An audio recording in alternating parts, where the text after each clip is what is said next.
Hello guys! And who said that in this war of attrition, Ukraine should get exhausted first?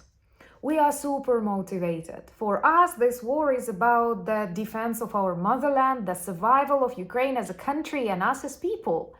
And after tonight's attack on dozens of Russian military targets, I believe that Russia will get exhausted first.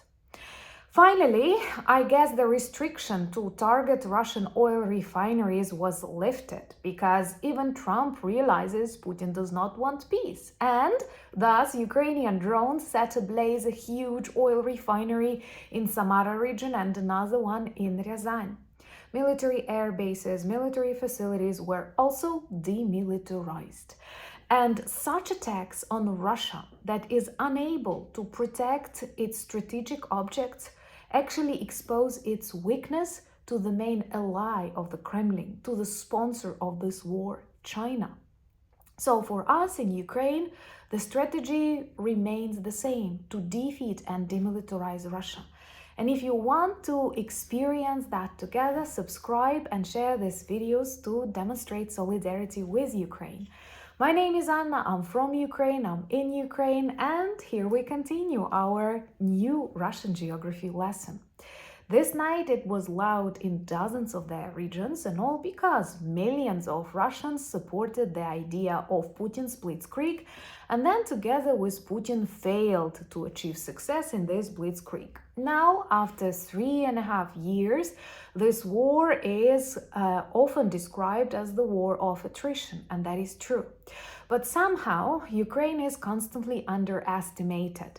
At the beginning of the full-scale invasion, many believed we will fall in 72 days, then in 3 weeks, then in a year, and look at us now, demilitarizing lots of military facilities inside dozens of the Russian regions. So the same about this approach that, of course, it's a super negative strategy, it's a super negative stage of war when it's a war of attrition, but Russia can actually be the one to get exhausted first. So Ukrainian drones travel to Samara region, and there they have a huge Novokuybyshev oil refinery. And after a visit of Ukrainian drones, precise debris set everything on fire.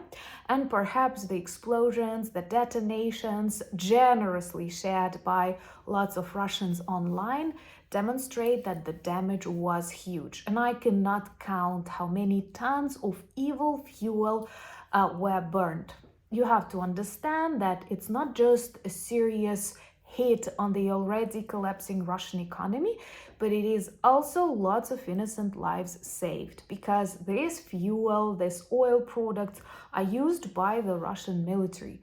And when they lack them, they are unable to make some additional, bombing flights, to send some additional tanks, and thus we protect our homes, our children, because, they do not choose targets. That is a huge difference between Ukraine and Russia. Those of you who follow the updates may notice they like targeting apartment buildings during the night, and we keep demilitarizing airfields, military facilities, and oil refineries. So one in Samara, another one in Ryazan.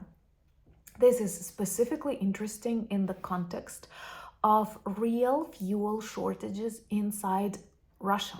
Many regions, and that is a harvesting season, report tremendous problems and rising prices for fuel and all the oil products. And this is the result, first of all, of Ukrainian strikes and severe damage to the oil refining industry. Thumbs up to that, and like this video, comment it. It helps to spread more truth from Ukraine. That's also very important. So another thing is because of the airport collapse, because Russian aviation is not working properly, because, Russia is a war zone and their airspace is not safe. They had to switch to this transportation on land, and this demands a lot of trucks, this demands a lot of fuel, and this creates tremendous problems for the already collapsing Russian economy, and also sends a very vivid message to millions of Russians that no, not everything goes according to the plan. Subscribe, join the community of our channel, and also remember to check a new video on my new channel, Anna Danilchuk. The topic is super interesting: tourism in Russia. I will tell you a lot of details about what's happening inside there, my experience with Russian tourists abroad before the full-scale invasion, and also some memories from the tours to the USSR that you shared on the channel, so do watch this video. Okay, so during this night, part of oil refineries, we've targeted a number of military facilities in Penza, Volgograd, Lipetsk military airfield, and in general we may say that this was one of the largest attacks on Russia since a couple of months. All the Ukrainians noticed that for a long period of time we did not target their oil refineries, and I have to tell you, it's not because we didn't want to. I'm worried there were some restrictions. People love putting restrictions on Ukrainians so that we do not defend ourselves too effectively. This is absurd, this is very unjust, but still, being trustworthy partners, we always follow that. But with Putin's attack on Kyiv that killed 31 innocent people, including lots of children, with Putin's humiliation of these offers coming from the White House, from the European Union, and with Medvedev's insane behavior, I think that we were allowed to strike these oil refineries and look at the results. Hopefully that will continue to paralyze their war economy. And in the context, once again, of growing shortage of fuel and, oh my God, fixed prices inside Russia, which resembles the worst period before the collapse of the USSR. And I, in general, think that the more strategic targets are destroyed inside Russia, the more demotivated their population will be. They will realize that they've actually sacrificed a lot of their money. They've lost a lot. The prices are going up. The inflation is growing. Deposits are frozen. And they were prepared to forgive a lot, knowing that they are winning, but they are not. And Trump said that the United States are ready for the nuclear war. Hopefully this will not happen, because the Kremlin is always bluffing, and believe me, they didn't have any successful tests of any missiles or something. And knowing that traditional negligence, the corruption inside the Russian army, I'm not sure they have at least 1/5 of the arsenal they were talking about. So our task right now is to keep targeting these military facilities, airfields, and of course oil refineries, thus paralyzing Russia, exposing their weakness and inability to protect strategic objects. Because once again, trust me, they don't want explosions on these oil refineries. They don't want hundreds and thousands of tons of oil products getting burned.